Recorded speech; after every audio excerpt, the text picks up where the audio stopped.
Okay, we are now joined by Claudia Gadelha. The first question goes to Aaron Bronstetter with He did TSN. get in there. He did cut weight. He did weigh in, and I mean those kind of things you kind of have to work around. You're learning all of this on the fly. But the Aaron, beauty of these three events is that they couldn't have come at a better time for society because it feels like everybody's starting to see the light at the end of the tunnel here. Things are starting to open up a little bit across North America. we'll go to James Lynch with the score. Hey, Claudia, congratulations on the victory. When it went to the judges' scorecards, how confident were you that you had the decision? I feel like I had a good first round, and I think I lost the second round, so I came out in the third, and I think I won the fight. Was there anything about Angela that surprised you in the matchup? Her striking looked really on point. It seemed like you guys were sort of just trading blows back and forth. It was a really exciting fight. Yeah, so I've been working my striking now, and I was comfortable standing. I was having fun there. Um, I couldn't take her down, but I was working in. I feel like I'm evolving as a fighter. I feel like I need those type of fights to keep evolving, keep getting better, And when I get there against somebody that can do anything with me, I'll be ready for anything. When it went to the third round, knowing that, I know you wanted to show off your striking, but why didn't you opt to go and try and take it to the ground where you have sort of an advantage there?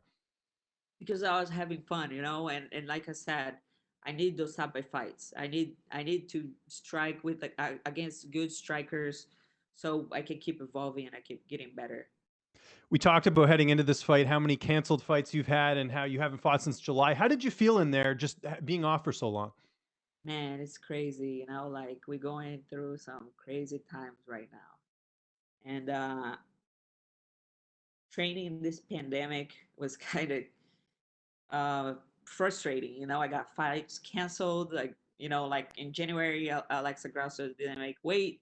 I was so damn ready for that fight, and then I had a fight against Marina, and they couldn't bring her from Brazil, and then Angela Hill, but then they canceled. It was crazy. It's just I was keeping my weight down, trying to keep my mindset, but it was so hard to train on this crazy pandemic.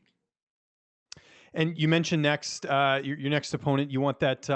You want sort of a really notable matchup next. What is the plan? I was trying to remember what you said post fight. Was it Carlos Esparza you wanted? Yeah, I feel like we should do it again. Um, when I fought her, I was hurt, and I wasn't in the right mindset, and she was talking a lot of shit after the fight, and I feel like we should do it again. And how do you think a second fight would go? Do you feel like you would be able to finish her? Or how do you see? I know it's just just a matchup that you propose now, but how do you think the fight would go? It's gonna be a different fight, because I've been there with her. I know what she's gonna bring, and I want to finish her. And how are you going to celebrate tonight? That's my last question. Say it again. How are you going to celebrate tonight? Uh, I'm just gonna be thankful for life, thankful for being healthy. I was just talking to my mom and my dad, and they're in the northeast of Brazil where things are very tough right now. But everybody's healthy, my Jersey family is healthy, and that's all I want right now. I want everybody to um, be safe and healthy now. Thanks for the time. Thank you. We go next to Gabriel Gonzalez with Cage Side Press. Your line is open. Hey, Claudia, congratulations. I have a question about the Carlos Esparza fight because, you got the victory in the last one. So where does the motivation come from to want to get that one again for you? I feel like I can do so much better, especially now that I have the right coaches, I have the right people around me, and I'm not hurt. You know, I blew out my knee 10 days before my fight with Carla, and she was talking about me grassing and like, come on, it's 2020, uh, people don't do this anymore, so I want to do it again. Did you see on Twitter that that's what she commented on your fight? She said to leave the grease at home. Did you see that already? No, I didn't. But like I said, it's 2020. There's no grace in here. Let's do it again.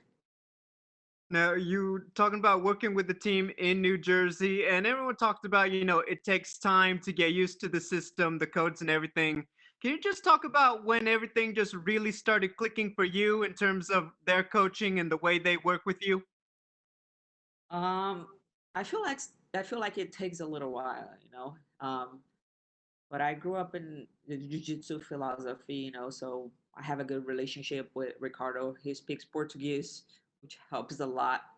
Um, Also, uh, training with Mark Henry is like learning a new language, you know. uh, and I have to study a lot, go back home and study. And I feel like I'm evolving a lot as a fighter, but it takes time, like anything in life, you know. Final question: was it harder to get yourself more in the zone when you were in the cage without the fans, or did you feel like it came naturally to get where you needed to mentally? Man, I felt like I was going to the movie theater, you know. I was so relaxed and there was no pressure, and I felt like I don't know, it was different. It was a different vibe. I was seeing everybody around, like the UFC people around the cage. You know, I was seeing my coaches, Angela's coaches. I was seeing the whole thing, but like, place was empty. So it was like a sparring session, a tough sparring session.